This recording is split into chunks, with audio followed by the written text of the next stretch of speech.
Family and fellow soldiers, I'm the Professor, and this is the Moment of Truth. I'm sure that some of you remember the failed, disgraced former mayor of Atlanta, Keisha Bottoms, who committed career suicide when she decided that she would take a stand against the citizens of Atlanta and place all her chips on the thugs in blue. Well, we see how that worked out, though the white media will never tell you that siding with the police got her put out of office. See, they don't mention that kind of a story. But well before she actually vacated the office of mayor of Atlanta, she had already been throwing her resume, I guess, at as many companies as she could just to see if there's anybody in all of the multinational corporations and businesses and well-to-do philanthropists and business people who had come through Atlanta or who had headquarters there, what have you. I guess she figured that one of them had to answer, so I'm sure she was thinking to herself, gee, where am I going to go now? Perhaps New York, perhaps Paris, maybe New York, maybe DC. How far out of Atlanta will my resume take her? Well, as it stands, her resume didn't get her more than a few blocks. She didn't even get to leave the city of Atlanta. But she's trying to put a spin on it and make it sound like this is what she wanted. She wanted to be a part-time political commentator on CNN. I noticed that CNN, however, isn't celebrating this. I have yet to see a story about this on CNN's website. They're letting the other white media outlets talk about it. Just like when Simone Mammy Sanders began threatening to start a show on MSNBC this spring. Well, apparently MSNBC didn't get the memo because they hadn't been talking about that show either. And if you think that Keisha Bottoms always dreamed about being on CNN, you're an idiot. She decided to give up on being in charge of Atlanta to be an off-again, on-again part-time panelist on a struggling TV station in Atlanta. Is that right? Because that's what you would have to believe. And that's what this is. Now, unless her dream has been to be seen in a lot of airports for a few minutes a week, this move makes no sense. But it makes perfect sense when you look at the fact that she's damaged goods. But then again, she did all the damage to herself. I really don't know why Keisha and Simone don't decide to do a show together. They can call it Washed Up. Two irrelevant political hacks who only know how to kiss the behinds of white politicians and political donors and how to tell lies for the benefit of those same forces have absolutely nothing of value to add to a political discussion. They're there to be the black female cheerleaders for whatever propaganda the white media and the DNC are pushing out today. This pathetic attempt to position these two big mamas in time for the midterms is blatantly obvious. So expect to see the usual suspects, the black sorority set, and other useless eaters online cheering this one on, but nobody else will be. And somewhere Roly-Poly Martin is crying into his bucket of extra-large, extra-crispy hot wings, "They didn't even call me!" Well, to be bluntly honest, trash like Bottoms and Simone Mammy Sanders are exactly what the white media deserve. The white cable outlets are trying to corner the market on bootlick retreads. Hell, don't be surprised if CNN or MSNBC gives Barack and Michelle their own show. You know they're thinking about it. Now, Bootlick Bottoms has become nothing more than an embarrassing cautionary tale, but far from a surprising one. This outcome was pretty much inevitable. She's just another example of why bootlicking is a career path that doesn't come with a retirement plan. She'll fit in well at CNN for the few minutes people see her, for the exact same reason that Simone Sanders does at MSNBC, because they both have utter contempt for black society, and they will tell whatever lies white power wants them to tell. Bootlick Bottoms' brief but shameful reign as Hoochie Mama-in-Chief of Atlanta shows what kind of person she is. Like all bootlicks, this tool Bottoms talks to black people the way that a white liberal does, or even a white conservative. During the uprisings of 2020, Keisha Bootlick Bottoms infamously decided to side with the thugs in blue. She pulled her own light water version of Barack Obama, telling the protesters, "Go home. When Dr. King was assassinated, we didn't do this to our city." She also went on to say, "If you love this city that has a legacy of black mayors and black police chiefs and people who care about this city, where more than 50% of the business owners in Metro Atlanta are minority business owners. If you care about this city, then go home." Now, the fact that she could not see everything wrong with that statement, well, that tells you everything you need to know about that heifer. It is precisely because the black citizens of Atlanta do not own their city that they were outraged and angry. It's not their city. They are a people colonized. And on top of that, you're talking about black mayors, black police chiefs, Dr. King, and then you talk about the money, and you say minority business owners. And she said that apparently with absolutely no self-awareness. I guess she figured that she and her ilk had been getting away with the trick bag language and switching up the terms for so long that people would be fooled again, except this time they weren't. This asinine statement was as self-destructive as it was self-serving. When she says, "You've got a black police chief, black mayor, etc., what she and her fellow bootlicks were saying is, "You've got us. We're in charge. Why isn't seeing the bootlicks ruling over you good enough?" It never occurred to her that black folks looked at her as being an alien, a stranger, an interloper. That it was precisely because she and her pals were in charge that people were angry about. It means nothing to have a black mayor or a black police chief if they're allowing the white supremacists to run roughshod over the people. It means nothing to have a black mayor if that black mayor is not empowering the black citizens of the city so that they can run their own city.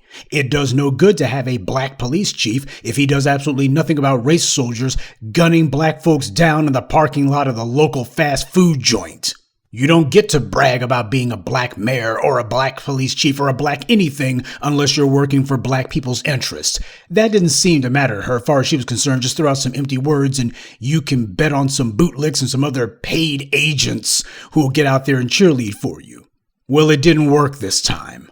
She was clearly performing for the cameras, for the white media, white politicians, white donors. That's who she was performing for. Only problem with that strategy is the ones who are in the city aren't numerous enough to be able to do her any good, and the ones outside of Atlanta can't vote in the city, so it was a stupid strategy either way. But if she honestly thought that it should matter to the people that the city had a black mayor and black police chiefs and all that, then why in the hell does she also say that it seemed that there were more white people protesting than black? As she put it, that really wasn't a black protest. There were times we had more white people protesting than black people. Well, if she thought that, then why the hell was she talking about black mayors and black police chiefs then? Did she think that that's what somehow a predominantly white crowd would want to hear? They're out here, where's your black mayor? Where's the black police chiefs? We've already got them. Okay, we'll go back to the suburbs then. This woman didn't know whether to spit or go blind. That's what happens when you're a bootlick. You don't learn to think. She made the right move for a moment by firing the race soldier who murdered Rayshard Brooks, but clearly being in her bootlick bubble in the mayor's office, where the white power brokers who truly run the city come to tell their Negro minions what to do, the icy forces of white supremacy began to whisper the siren song into that empty head of hers. Keisha, you can't be mayor of Atlanta forever. It's only an 8-year job. Sooner or later, you're going to have to leave office. Now, do you want to move on to higher office? Or do you just want to get thrown out back into private life because you'll never make it to Congress or the governor's mansion or any other political office without big white donor cash? And if you keep letting these black protesters make you punish the police, we're not going to give you anything. See, that's what white power always told the bootlicks, but the bootlicks in many cases don't have to be told that. They know exactly what the game is. They know exactly what it is that white power wants from them. For 500 years, black people have been aggressively conditioned to be hypersensitive to the needs, wants, and desires of white power in this country. We know exactly what it is the dominant society wants. We've been conditioned to. They don't need to spell it out. Hell, we know it better than they do in many cases. There's a cottage industry of black folks who will gladly cut their own mother's throats if they think it's going to get them a paycheck from some white multinational corporation. And like all politicians, Keisha Bootlick Bottoms had delusions that somehow she was good enough to be a senator or a governor or an ambassador or something, or at the very least she was going to get herself some sort of cushy, lucrative corporate job. They all have that delusion. They all suffer from that psychosis. So being the good little mammy that she is, Bootlick Bottoms immediately began pandering to the thugs in blue by no longer criticizing them. She did all she could to make nice with them. She all but apologized for firing the murderer of Rayshard Brooks. Well, that got the punks in the police department to calm down, right? Of course not. 170 Atlanta police, I can only guess what complexion they were, called in sick as some kind of half-baked protest against being held accountable for their actions, and Bootlick Bottoms didn't reprimand them, she didn't fire any of them, didn't take any sort of disciplinary action against them. The trash in the Atlanta PD, realizing that they had a weak, compliant moron as mayor, who would gladly bend over for their illegal behavior, began making more demands. And the aspiring stripper-turned-politician gave concession after concession after concession. First, she gave the criminals a $2,500 bonus. That's right, a bonus. After they staged a mass act of defiance and contempt for the public, after they refused to report to duty, she didn't fine them $2,500 each, was what she should have done. Instead, she says, here's $2,500 from the taxpayers. The same taxpayers who these scumbags assault, who they put illegal traffic fines on, and who the Atlanta Police Department routinely murders. The citizens were forced to give these pieces of garbage a bonus for assaulting them, for charging them with illegal traffic fines, and murdering them. Oh, but Bootlick Bottoms didn't stop there. Next, she announced a plan to spend $70 million on hiring more police, not on putting an apparatus in place to punish the police. Nothing about making sure that there's a dedicated program to monitoring and disciplining the police, but instead $70 million to hire more thugs with badges. Because we all know how it's been going great so far. But not only that, she also wanted to add hundreds of more surveillance cameras around the city. Because that's worked so well in New York, Baltimore, and Chicago, right? And not only that, but before she left, she announced that Atlanta would take what used to be the grounds for a prison and build a so-called public safety training center there. The citizens of Atlanta are already calling it Cop City. So Bootlick Bottoms has taken ungodly sums of public money and just handed it over to the police, including their own private little subdivision. Bottoms said that she gave the cops the training center to prove to the police that they should respect the people of Atlanta. You know, the only way that you get thugs to respect the people is to punish them, not reward them.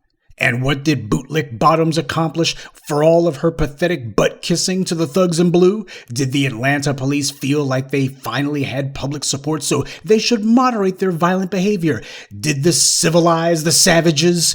Did the thugs in the Atlanta PD finally stop harassing, beating, killing, and persecuting black citizens because they got all of the black citizens' tax money for refusing to report to work and even had the black taxpayers pay for their own private little village? Of course not. As New York Magazine's website reported, cops now brag to local reporters about how many people they're pulling over for traffic citations. One unit, composed of just 6 officers and 2 supervisors, stopped 2,300 motorists between January and mid-February 2021 alone. Now, do we even need to speculate on what race all of those motorists were? When Keisha Bottoms talks about "this is our city," this is what she was talking about. Think about that. In only a month and a half, you had 6 thugs on the streets who pulled over 2,300 motorists, and they were bragging to local reporters about it. So much for the police respecting the citizens of Atlanta, huh? There's no way to appease criminals. But we all know Bootlick Bottoms wasn't thinking about anything other than having police union support for whatever next political campaign she was going to mount. She forgot, though in her case never bothered to learn, the lesson that Niccolo Machiavelli taught in his classic document, The Prince. When you have to make a choice between displeasing the nobility and displeasing the masses, always go with displeasing the nobility, because the masses have both of you outnumbered. Bootlick Bottoms, like all butt-kissing sellouts, didn't think about anything but herself, since she has no priority other than trying to ingratiate herself with whatever white political donor she wants some cash from. She's incapable of thinking strategically. There's no big picture for her. Everything is tactical. Everything is all about survival, day to day. She's not looking for a black Mecca. She's just looking for a white donor. She prioritized white business ventures, and she got them. Atlanta's first black mayor, Maynard Jackson, made it his priority to have black people in those city contracts, so the city's money would go into black people's pockets. Andrew Young, however, diverged from this and he began chasing white business opportunities. Even after he left the mayor's office, his personal hobby horse, bringing the Olympics to Atlanta, became his perennial obsession, and finally he got it done in 1996, and the city has never recovered. Now, while it's true that Young realized his dream of bringing Atlanta international attention and putting them on the map, what is also true is the rest of the boule black wannabe overclass only wanted to be part of the white power structure. Andrew Young is just like Negro Jim Clyburn and the rest of the bootlicks. They've all got some stupid consulting business that they're trying to drum up clients for. None of them actually makes anything. None of them actually provides a real business service. They live off of consulting fees, and since black people can't pay as well as white clients do, the Andrew Youngs of this world focus on bringing in white clients instead of staying the course and building the black economic base instead. Well, Andy Young got what he wanted. The Olympics came to Atlanta and drowned the city in white investors who wanted to carve up that town, which they did. But at least Andrew Young no longer had to drive out of town in order to hang out with rich white people at a Braves or Hawks game. It's only now, after the Olympics, that people finally realize how much damage it did to Black Atlanta. And this has been the downward trajectory for Atlanta's mayors ever since. Atlanta has largely been coasting on an obsolete reputation as a black mecca, which stopped being true in any meaningful sense 20-some-odd years ago. You know, I actually visited Atlanta once. Bootlick Bottoms was right about there being a lot of strip clubs, but strip clubs aren't what builds a city. Manufacturing, science, and technology do. What has any black administration in Atlanta done to put black people, particularly black youth, in the driver's seat on that one? Now, Bootlick Bottoms had no problem whatsoever easily finding $70 million to give to the thugs with badges. But you know, if some black person told her she needs to allocate $70 million for a business incubator to build black businesses, she'd tell you the city doesn't have the money, and the white media would be all over it saying it was controversial, and she'd be amening their every word. This in your black mecca. New York Magazine put the epitaph on her pathetic administration. Quote, "To this day, Atlanta's black working class and poor are routinely left behind, their neighborhoods bisected, left to deteriorate in the shadow of new sports stadiums, their economic needs deprioritized in new business ventures welcomed by the city government." Gee, sounds an awful lot like Detroit now, don't it? Maybe I need to make another video called "We're All Atlantans Now." You got a majority black city, and this is what the black mayor and the black police chief and the rest of the black bigwigs came up with. This is the reason why the citizens didn't want to hear any crap about her bragging about how she's a black mayor and the city's had black mayors. Yeah, and the people of Atlanta have been successively sold out administration after administration by their black mayors. Their black mayors have been working for the interests of white wealth and not black empowerment. Bootlick Bottoms, realizing that the public's disgust with her wasn't going away, she surprised absolutely nobody when she announced that she wouldn't be running for re-election. And in other news, goats don't drive cars either. Among the drivel and verbal vomit that she spewed, the one thing she never said was that her departure would help the city to heal. Isn't it interesting how practically no politician ever says that? No politician, no matter how embattled, no matter how much damage they've done, ever thinks that the best thing that they could do for public office would be to leave it. Well, Bootlick Bottoms had no choice. I guess whatever university job she was hoping to finagle for herself didn't pan out, and whatever political or corporate consulting gig she was hoping to get didn't materialize, because the only thing she can teach any political candidate to do is how to lose and how to throw away the public's money. So now she's going to be on CNN as a political contributor. God only knows what she's going to contribute.